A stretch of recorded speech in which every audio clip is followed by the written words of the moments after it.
I wanted to try something with OiiOii AI that I normally wouldn't even attempt from scratch.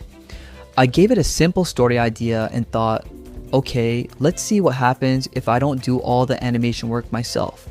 Because making a short animation usually means dealing with characters, scenes, movement, timing, editing, and that's a lot when you're just trying to bring one idea to life.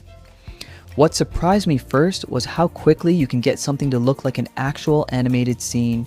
You start with the idea, describe what you want, and the AI takes over a big part of the visual process. If you've never used animation software before, that's a pretty big deal. You're not sitting there wondering which tool you're supposed to click just to make a character move. But I didn't want to judge it from one nice looking clip. That's too easy. The real test is what happens when you try to make several scenes that belong to the same story. That's where things can get messy with AI. A character might look slightly different. The style can change between shots. One scene can look fantastic while the next one feels like it came from a completely different project. And if you're trying to make an actual short, those little differences become really obvious. So I tried to think about it more like a real production. First, get the basic story working. Then look at the individual scenes, which ones actually work, which ones need another attempt, which moments are worth keeping. That's a much more realistic way to use a tool like this than expecting one prompt to magically produce a finished Pixar movie.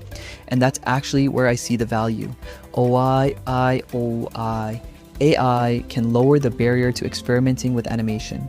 You could have a story idea in the morning and something visual to work with much sooner than if you had to learn an entire animation program first.